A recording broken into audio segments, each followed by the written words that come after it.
எனதருமை நாட்டுமக்களே, வணக்கம்.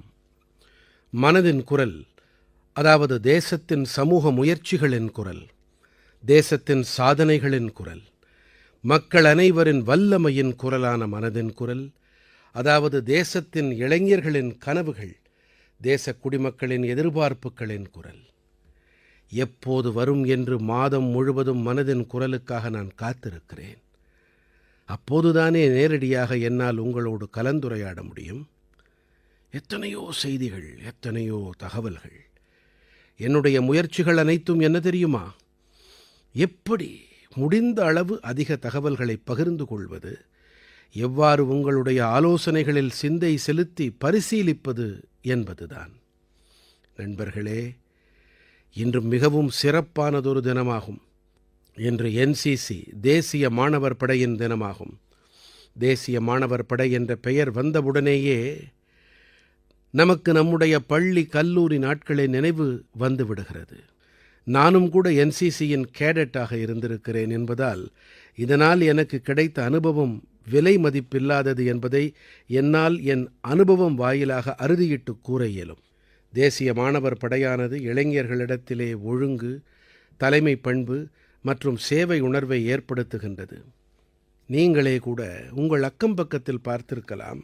எப்போதெல்லாம் ஏதேனும் பேரிடர் ஏற்படுகிறதோ, அது வெள்ளப்பெருக்காகட்டும், நிலநடுக்கமாகட்டும், வேறு எந்த ஒரு பேரிடராக இருந்தாலும் அங்கே உதவிக்கரம் நீட்ட நமது என்சிசி கேடட்டுகள் விரைந்து செல்கிறார்கள். இன்று தேசத்தில் தேசிய மாணவர் படையை வலுப்படுத்த தொடர்ந்து செயல்பாடுகள் மேற்கொள்ளப்பட்டு வருகின்றன. 2014ஆம் ஆண்டு வாக்கிலே 14 லட்சம் இளைஞர்கள் தேசிய மாணவர் படையோடு இணைந்திருந்தார்கள்.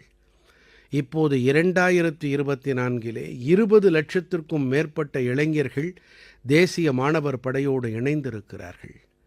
முன்பிருந்ததை விட மேலும் புதிய 5000 பள்ளிகள், கல்லூரிகளில் இப்போது என்சிசி செயலாற்றுகிறது. மேலும் ஒரு பெரிய விஷயம் என்னவென்றால், முன்பு தேசிய மாணவர் படையில் பெண் கேடட்டுகளின் எண்ணிக்கை சுமார் 25% இருந்து வந்தது. இப்போதோ தேசிய மாணவர் படையில் பெண் கேடட்டுகளின் எண்ணிக்கை கிட்டத்தட்ட 40% அதிகரித்து விட்டது. எல்லையோரப் பகுதிகளில் வசிக்கும் இளைஞர்களை அதிக எண்ணிக்கையில் தேசிய மாணவர் படையோடு இணைக்கும் இயக்கமும் தொடர்ந்து நடந்தேறி வருகிறது. நான் இளைஞர்களிடம் வேண்டுகோள் விடுக்கிறேன். அதிக எண்ணிக்கையில் தேசிய மாணவர் படையோடு உங்களை இணைத்துக் கொள்ளுங்கள். நீங்கள் எந்த ஒரு பணிக்குச் சென்றாலும் கூட என்சிசியில் உங்களுக்கு கிடைத்த ஆளுமை திறன் மேம்பாடு உங்கள் பணிக்காலத்தில் தோள் கொடுக்கும். நண்பர்களே, வளர்ச்சியடைந்த பாரதத்தை நிர்மாணிப்பதில் இளைஞர்களின் பங்குபணி மிகவும் பெரியது. இளைஞர்களின் மனங்கள் ஒருமுனைப்புடன் செயலாற்றும் போது, தேசத்தின் முன்னேற்ற பயணத்திற்காக ஆய்வு செய்யும் போது, சிந்திக்கும் போது கண்டிப்பாக அவர்கள் அருமையான பாதையை அமைக்கிறார்கள். ஜனவரி மாதம் 12ஆம் தேதியன்று சுவாமி விவேகானந்தரின் பிறந்த நாள் வருகிறது என்பதை நீங்கள் அறிவீர்கள். இதை நாம் இளைஞர் தினமாக கொண்டாடுகிறோம். அடுத்த ஆண்டு சுவாமி விவேகானந்தரின் 162வது பிறந்த ஆண்டாகும். இந்த முறை இதை மிகவும் சிறப்பான வகையிலே கொண்டாட வேண்டும். இந்த சந்தர்ப்பத்திலே 11-12 ஜனவரியன்று தில்லியின் பாரத மண்டபத்தில் இளைஞர்களின் கருத்துக்களின் மஹா கும்பமேளா நடைபெற இருக்கிறது. இந்த முன்முயற்சியின் பெயர் வளர்ச்சியடைந்த பாரத தேசத்து இளைய தலைவர்களின் உரையாடல்.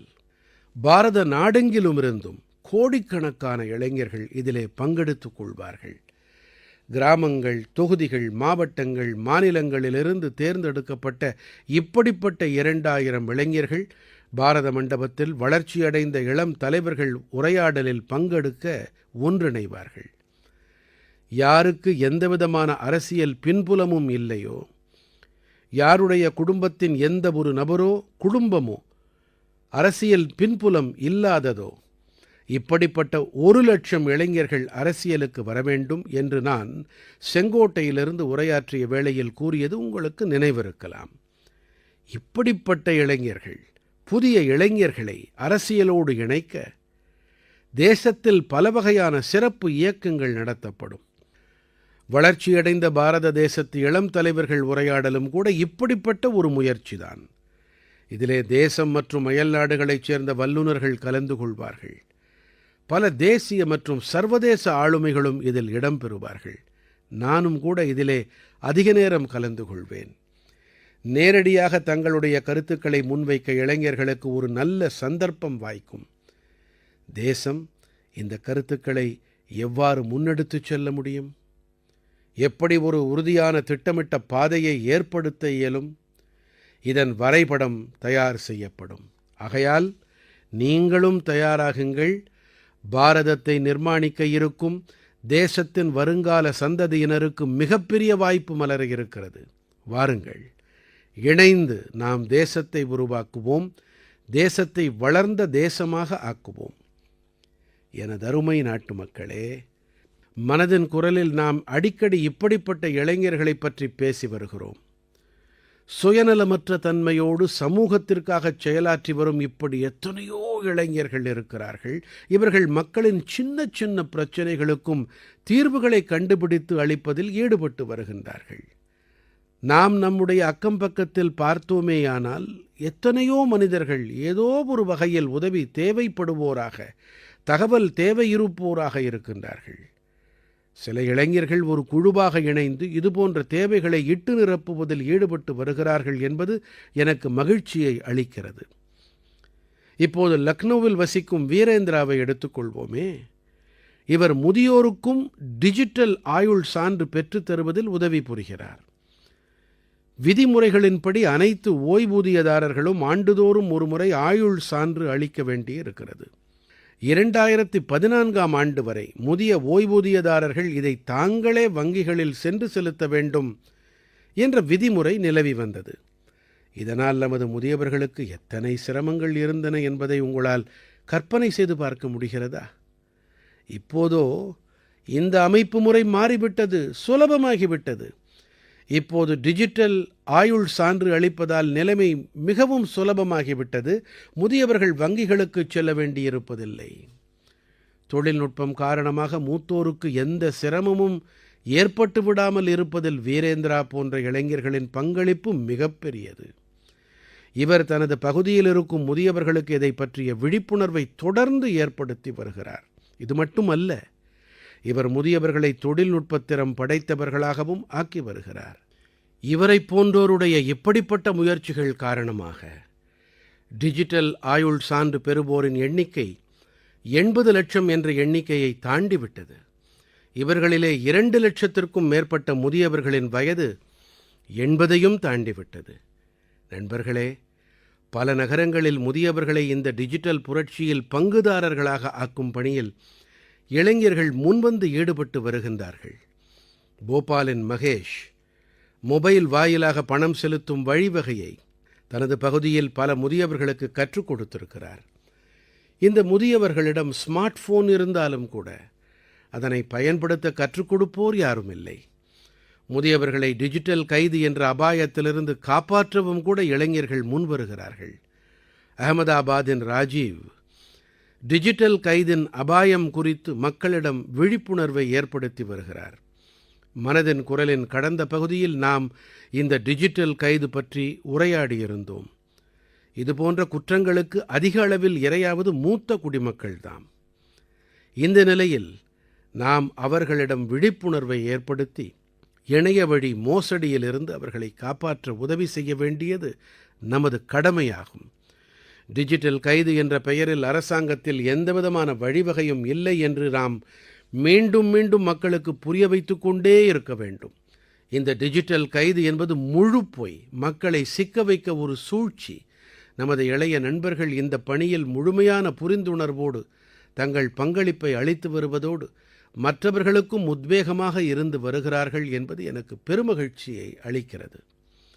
என் மனம் நிறை நாட்டுமக்களே, இப்போதெல்லாம் குழந்தைகளின் படிப்பு தொடர்பாக பல வகையான பரிசோதனைகள் மேற்கொள்ளப்பட்டு வருகின்றன. நமது குழந்தைகளின் படைப்பாற்றல் மேலும் வளர வேண்டும், புத்தகங்களிடம் அவர்களின் நேசம் மேலும் அதிகரிக்க வேண்டும் என்பதே முயற்சியாக இருக்கிறது. புத்தகங்கள் மனிதனின் மிகச்சிறந்த நண்பன் என்று கூறப்படுகிறதல்லவா?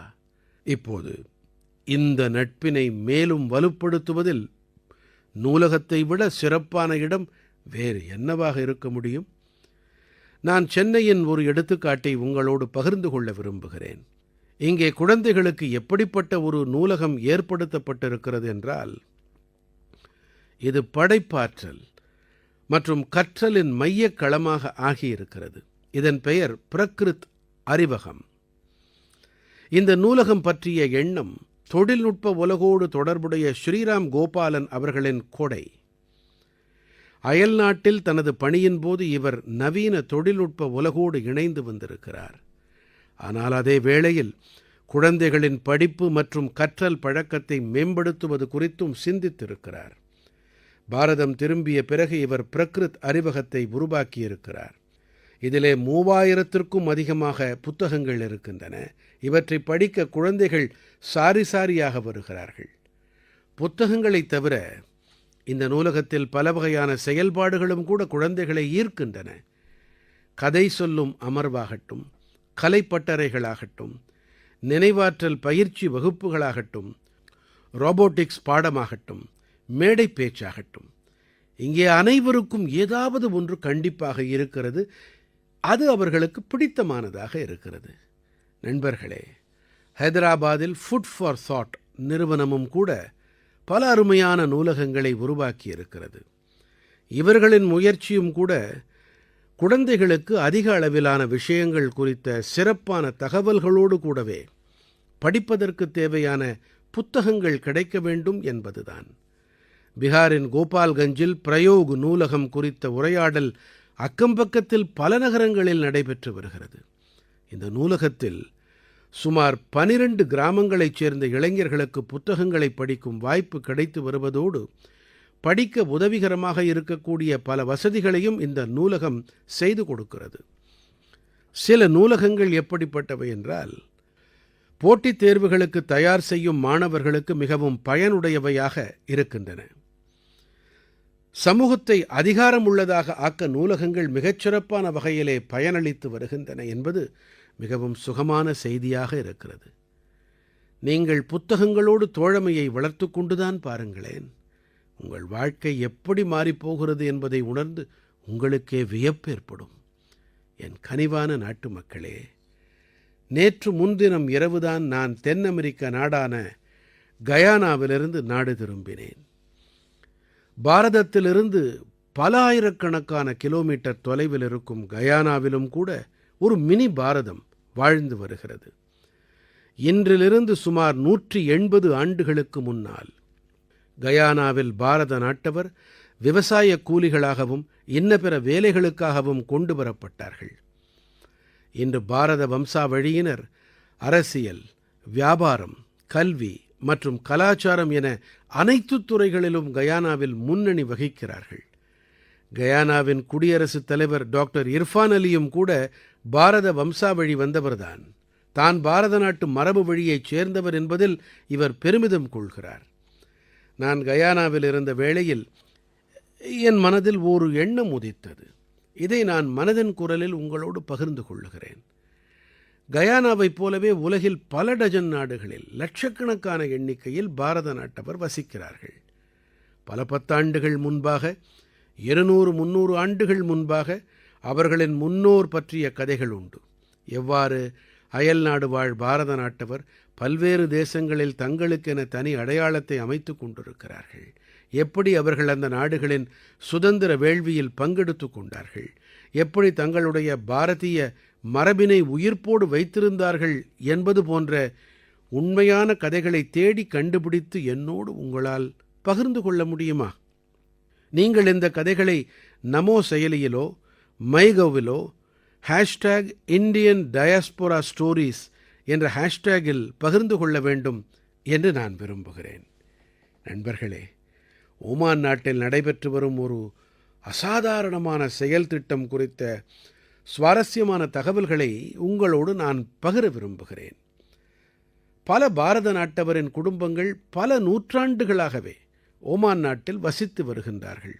இவர்களில் பெரும்பாலானோர் குஜராத்தின் கட்ச் பகுதியிலிருந்து புறப்பட்டு அங்கே வசித்து வருகிறார்கள். இவர்கள் மகத்துவம் வாய்ந்த ஒரு வியாபார தொடர்பை ஏற்படுத்தி இருக்கிறார்கள். இன்றும் கூட இவர்களிடம் ஓமானி குடிமை இருக்கிறது என்றாலும் கூட பாரத நாட்டுணர்வு இவர்களின் நாடி நரம்புகளில் எல்லாம் ஊறியிருக்கிறது. ஓமானின் பாரத நாட்டு தூதரகம் மற்றும் இந்திய தேசிய ஆவணக் காப்பகத்தின் துணையோடு ஒரு குழு இந்த குடும்பங்களின் வரலாற்றினை பாதுகாக்கும் பணியை ஆரம்பித்திருக்கிறது. இந்த இயக்கத்தின்படி இப்போது வரை ஆயிரக்கணக்கான ஆவணங்கள் சேகரிக்கப்பட்டு விட்டன. இவற்றிலே நாட்குறிப்புகள், கணக்கு புத்தகங்கள், பேரேடுகள், கடிதங்கள் மற்றும் தந்திகள் அடங்கும். இவற்றில் சில ஆவணங்கள் 1838ஆம் ஆண்டைச் சேர்ந்தவையாகவும் இருக்கின்றன. இந்த ஆவணங்களில் உணர்வுகள் நிரம்பி இருக்கின்றன. பல ஆண்டுகள் முன்பாக இவர்கள் ஓமானுக்குச் சென்றபோது இவர்கள் எந்தவிதமான வாழ்க்கையை வாழ்ந்தார்கள், எப்படி சுகதுக்கங்களை எதிர்கொண்டார்கள், ஓமான் நாட்டு மக்களோடு இவர்களுடைய தொடர்புகள் எவ்வாறு பெருகியது போன்றவையெல்லாம் இந்த ஆவணங்களில் அடங்கியிருக்கின்றன. ஓரல் ஹிஸ்டரி ப்ராஜெக்ட், வாய்மொழி வரலாறு திட்டமும் கூட இந்த குறிக்கோளின் ஒரு மகத்துவம் வாய்ந்த ஆதாரமாக விளங்குகிறது. இந்த பேரிலக்கில் அங்கே இருக்கும் மூத்தோரும் தங்களுடைய அனுபவங்களை பகிர்ந்து கொண்டிருக்கிறார்கள். அங்கே தங்களுடைய வாழ்க்கை முறை குறித்த தகவல்களை விரிவாக அவர்கள் எடுத்துப் பேசியிருக்கிறார்கள். நண்பர்களே, இப்படிப்பட்ட ஒரு வாய்மொழி வரலாற்று திட்டம் பாரத நாட்டிலும் நடந்தேறி வருகிறது. இந்த திட்டத்தின்படி வரலாறு விரும்பிகள் தேசப்பிரிவினை காலகட்டத்தில் பாதிப்புக்கு உள்ளானவர்களின் அனுபவங்களை தொகுத்துக் கொண்டிருக்கிறார்கள். இப்போது தேசத்தில் தேசப்பிரிவினை பயங்கரத்தை கண்டவர்கள், பாதிக்கப்பட்டவர்களின் எண்ணிக்கை மிகவும் குறைவாகவே இருக்கிறது. அந்த வகையில் இந்த முயற்சி மேலும் மகத்துவம் வாய்ந்ததாக ஆகியிருக்கிறது. நண்பர்களே, எந்த தேசம், எந்த பகுதி தனது வரலாற்றை பாதுகாத்து வைத்திருக்கிறதோ அதன் எதிர்காலம் பாதுகாப்பானது. இந்த எண்ணத்தோடு தான் ஒரு முயற்சி நடந்திருக்கிறது. இதிலே கிராமங்களின் வரலாற்றை ஒன்று திரட்டும் வகையில் ஒரு தகவல் திரட்டு உருவாக்கப்பட்டிருக்கிறது. கடல் பயணம் மேற்கொண்ட பாரதத்தின் பழமையான திறமைகளோடு தொடர்புடைய சான்றுகளை திரட்டும் இயக்கம் கூட தேசத்தில் இயங்கி வருகிறது. இது தொடர்பாக லோத்தலில் ஒரு மிகப்பெரிய அருங்காட்சியகம் கூட உருவாக்கப்பட்டு வருகிறது. இதைத் தவிர உங்களுக்கு தெரிந்து ஏதேனும் ஓலைச்சுவடியோ, வரலாற்று முக்கியத்துவமான ஆவணமோ, கையெழுத்துப் படியோ இருந்தால் நீங்கள் இந்திய தேசிய ஆவணக் காப்பகத்தின் உதவியோடு அதை பராமரிக்கலாம். நண்பர்களே, ஸ்லோவாக்கியாவில் நடைபெற்று வரும் இதே போன்ற மேலும் ஒரு முயற்சி குறித்து தெரிய வந்தது. நமது கலாச்சாரத்தை பாதுகாத்து அதை முன்னெடுத்துச் செல்வதோடு இது தொடர்புடையது. இங்கே முதன்முறையாக ஸ்லோவாக் மொழியில் நமது உபநிஷதங்கள் மொழிபெயர்க்கப்பட்டிருக்கின்றன. இந்த முயற்சிகளால் பாரத நாட்டு கலாச்சாரத்தின் உலகம் தழுவிய தாக்கம் குறித்து புரிந்து கொள்ள முடிகிறது. உலகமெங்கும் இப்படிப்பட்ட கோடிக்கணக்கானோரின் இதயங்களில் பாரதம் வாழ்ந்து வருகிறது என்பது பெருமிதம் அளிக்கும் விஷயம் இல்லையா? எனதருமை நாட்டுமக்களே, தேசத்தின் இப்படிப்பட்ட சாதனையை இப்போது நான் உங்களோடு பகிர்ந்து கொள்ள இருக்கிறேன். இது உங்களுக்கு பேருவகையையும் அளிக்கலாம், பெருமிதமும் ஏற்படலாம். நீங்கள் இதைச் செய்யவில்லை என்றால் உங்களுக்கு ஒருவேளை கழிவிரக்கமும் ஏற்படலாம். சில மாதங்கள் முன்பாக நாம் தாயின் பெயரில் ஒரு மரம் நடுவோம் என்ற இயக்கத்தை தொடக்கினோம் இல்லையா?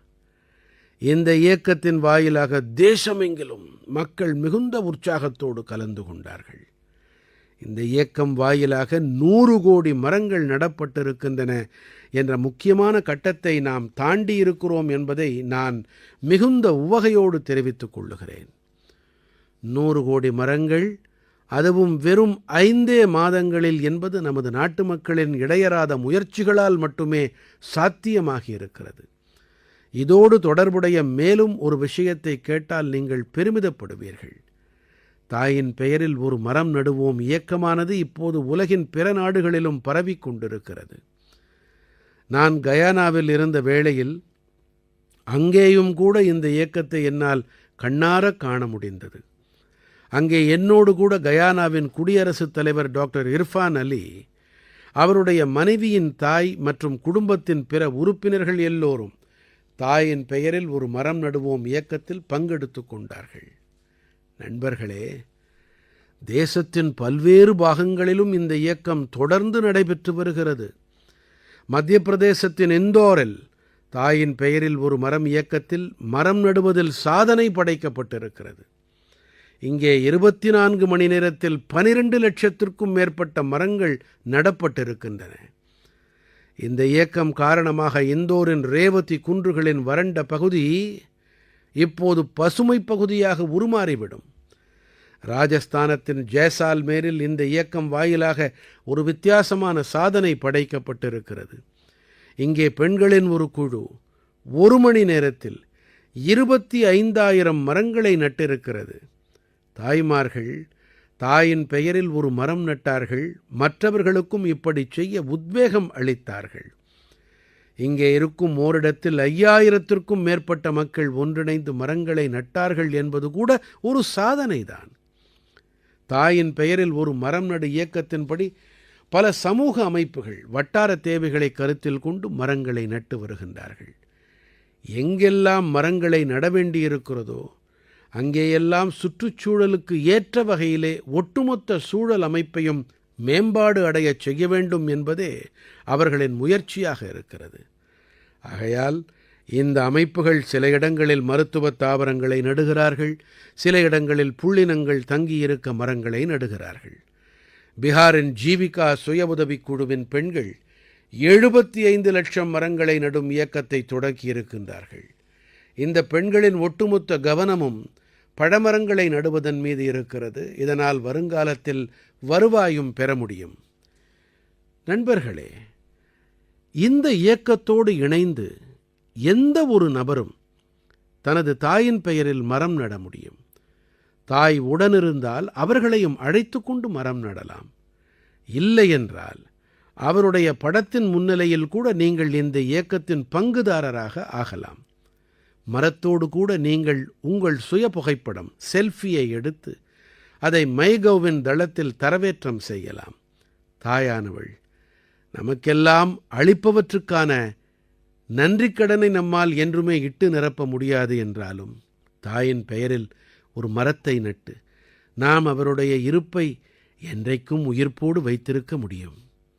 என் கனிவான நாட்டுமக்களே, நீங்கள் அனைவரும் உங்கள் சிறுவயதில் சிட்டுக்குருவியை உங்கள் வீட்டு கூரைகளிலோ மரங்களிலோ கண்டிப்பாக பார்த்திருப்பீர்கள். அதன் கீச்சொலியை கேட்டிருப்பீர்கள்.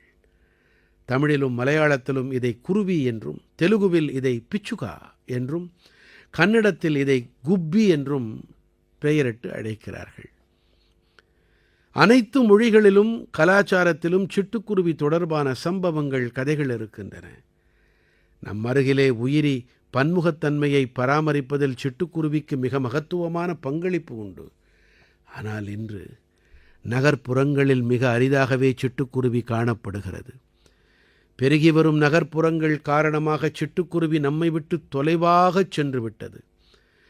இன்றைய தலைமுறையைச் சேர்ந்த குழந்தைகளில் பலர் சிட்டுக்குருவியை படங்களிலோ காணொளிகளிலோ மட்டும் பார்த்திருக்கிறார்கள். இப்படிப்பட்ட குழந்தைகளின் வாழ்விலே இந்த இனிமையான பறவையை மீண்டும் மீட்டெடுக்க சில வித்தியாசமான முயற்சிகள் மேற்கொள்ளப்பட்டு வருகின்றன. சென்னையைச் சேர்ந்த கூடுகள் அறக்கட்டளையானது சிட்டுக்குருவியின் எண்ணிக்கையை பெருக்க பள்ளி குழந்தைகளை தங்கள் இயக்கத்தில் கலந்து கொள்ளச் செய்திருக்கிறார்கள். இந்த அமைப்பைச் சேர்ந்த சிலர் சிட்டுக்குருவிகள் நமது அன்றாட வாழ்விலே எத்தனை மகத்துவம் வாய்ந்தவை என்பதை பள்ளிகளுக்குச் சென்று புரிய வைத்துக் கொண்டிருக்கிறார்கள். சிட்டுக்குருவியின் கூட்டை எவ்வாறு அமைத்துக் கொடுப்பது என்பது தொடர்பாக பயிற்சிகளை அளிக்கிறார்கள். இதற்காக இந்த அமைப்பைச் சேர்ந்த இவர்கள் சிறிய அளவிலான மரவீட்டை உருவாக்க குழந்தைகளுக்கு பயிற்றுவித்திருக்கிறார்கள். இதிலே சிட்டுக்குருவி வசிக்கவும் உண்ணவும் ஏற்பாடு செய்யப்பட்டிருக்கிறது. இந்த அமைப்பை எளிதாக வெளிப்புறச் சுவரிலோ மரத்திலோ பொருத்திவிட முடியும். குழந்தைகள் இந்த இயக்கத்தில் மிகுந்த உற்சாகத்தோடு பங்கெடுத்துக் கொண்டார்கள். சிட்டுக்குருவிகளுக்கான கூடுகளை அமைக்கத் தொடங்கினார்கள். கடந்த 4 ஆண்டுகளிலே இந்த அமைப்பு சிட்டுக்குருவிகளுக்கென இப்படி 10,000 கூடுகளை உருவாக்கி இருக்கிறது. கூடுகள் அறக்கட்டளையின் இந்த முன்னெடுப்பு காரணமாக அக்கம்பக்கப் பகுதிகளில் சிட்டுக்குருவியின் எண்ணிக்கை அதிகரிக்கத் தொடங்கியது. நீங்களும் உங்கள் அருகிலே நடைபெறும் இப்படிப்பட்ட முயற்சிகளில் ஈடுபட்டால் சிட்டுக்குருவி கண்டிப்பாக மீண்டும் நமது வாழ்க்கையின் அங்கமாக ஆகிவிடும். நண்பர்களே, கர்நாடகத்தின் மைசூருவில் இருக்கும் ஒரு அமைப்பு குழந்தைகளுக்காக ஏர்லி பேர்ட் என்ற பெயரிலான இயக்கத்தை தொடங்கியிருக்கிறது. இந்த அமைப்பானது பறவைகளைப் பற்றி குழந்தைகளுக்கு புரிய வைக்க சிறப்பானதொரு நூலகத்தை நடத்துகிறது. இது மட்டுமல்ல, குழந்தைகளிடம் இயற்கையின் பால் பொறுப்புணர்வை ஏற்படுத்தவும் இயற்கை கல்வி கிட் ஒன்றை தயார் செய்திருக்கிறது. இந்த கிட்டிலே குழந்தைகளுக்கென கதை புத்தகம், விளையாட்டுகள், செயல்பாட்டுத் தாள் ஆக்டிவிட்டி ஷீட் மற்றும் திருகுவெட்டு புதிர்கள் ஆகியன அடங்கும். இந்த அமைப்பு நகர குழந்தைகளை கிராமங்களுக்கு இட்டுச் செல்லுகிறது. அங்கே பறவைகளைப் பற்றி அவர்களுக்கு எடுத்துச் சொல்லுகிறது. இதுபோன்ற முயற்சிகள் மூலம் குழந்தைகளிடம் தங்கள் அக்கம்பக்கத்தில் இருப்பவற்றைக் கண்டு புரிந்து கொண்டு பல கண்ணோட்டங்களை ஏற்படுத்த முடியும். மனதின் குரலின் நேயர்களும் கூட இத்தகைய முயற்சிகளைச் செய்து குழந்தைகளின் புரிதலை மேம்படுத்த இயலும். எனதருமை நாட்டுமக்களே, அரசாங்க அலுவலகம் என்று சொன்னவுடனே மனதிலே கோப்புகளின் குவியல் என்ற காட்சி மனதிலே நிழலாடும். திரைப்படங்களிலும் கூட இப்படித்தான் காட்சிப்படுத்தி இருப்பார்கள். அரசு அலுவலகங்களில் இந்த கோப்புகள் தொடர்பாக ஏராளமாக கேலி பேசப்பட்டு வருகின்றது. ஏகப்பட்ட கதைகளும் எழுதப்பட்டு விட்டன. பல்லாண்டுகளாக கோப்புகள் அலுவலகங்களில் தூசி படிந்த நிலையில் இருந்தன. அங்கே தூய்மையின்மை நிலவி வந்தது. இப்படிப்பட்ட பல பத்தாண்டுகள் பழமையான கோப்புகளையும் குப்பைகளையும் அகற்ற சிறப்பு தூய்மை இயக்கம் நடத்தப்பட்டது. அரசு துறைகளில் இந்த இயக்கம் காரணமாக அற்புதமான விளைவுகள் ஏற்பட்டன என்பது உங்களுக்கு ஆச்சரியத்தை ஏற்படுத்தலாம். தூய்மைப்படுத்தல் காரணமாக கணிசமான இடம் அலுவலகங்களில் ஏற்பட்டிருக்கிறது.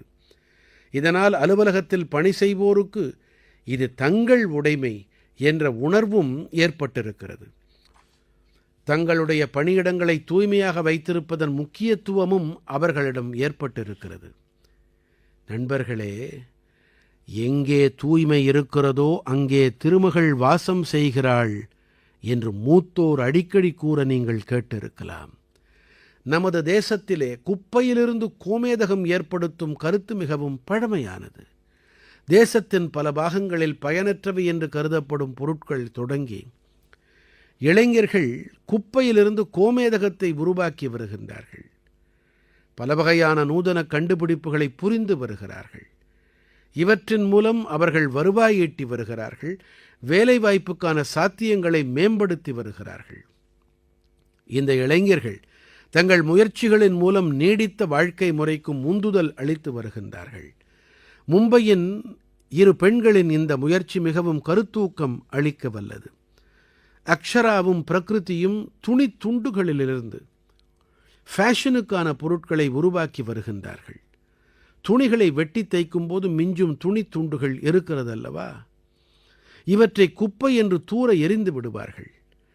அக்ஷரா பிரகிருதியின் குழு இந்த துணிகளின் குப்பையை ஃபேஷன் பொருளாக மாற்றி விடுகிறது. துணிகளால் ஆன தொப்பிகள், பைகள் உடனுக்குடன் விற்றுத் தீர்ந்து விடுகின்றன. நண்பர்களே, தூய்மை தொடர்பாக ஊபி மாநிலத்தின் கான்பூரிலும் கூட நல்லதொரு முன்னெடுப்பு நடந்து வருகிறது. இங்கே சிலர் தினமும் காலையில் நடைப்பயிற்சி மேற்கொண்டு வருகிறார்கள். கங்கையின் கரைகளில் பரவியிருக்கும் நெகிழி குப்பைகள், இன்ன பிற குப்பைகளை எடுக்கிறார்கள். இந்த குழுவின் பெயர் கான்பூர் பிளாகர்ஸ் குரூப், அதாவது கான்பூர் குப்பை சேகரிப்போர் குழு. இதை சில நண்பர்கள் இணைந்து தொடங்கினார்கள். மெல்ல மெல்ல இது மக்கள் பங்களிப்பின் பேரியக்கமாக மாறிவிட்டது. நகரின் பலர் இதோடு இணைந்திருக்கிறார்கள். இதன் உறுப்பினர்கள் இப்போது கடைகள் மற்றும் வீடுகளில் இருக்கும் குப்பைகளையும் கூட சேகரிக்கத் தொடங்கியிருக்கிறார்கள். இந்த குப்பை வாயிலாக மறுசுழற்சி ஆலையில் மரங்களுக்கான பாதுகாப்பு வேலி தயாரிக்கப்படுகிறது. அதாவது இந்த குழுவானது குப்பையிலிருந்து தயாரிக்கப்பட்ட மரக் காப்பானை கொண்டு தாவரங்களுக்கு பாதுகாப்பையும் அளிக்கிறது. நண்பர்களே, சின்ன சின்ன முயற்சிகளால் பெரிய வெற்றிகள் எப்படி சாத்தியமாகின்றன என்பதற்கான ஒரு எடுத்துக்காட்டு அசாம் மாநிலத்தின் இதிஷா. இதிஷா படித்ததெல்லாம் தில்லியிலும் புணேயிலும்.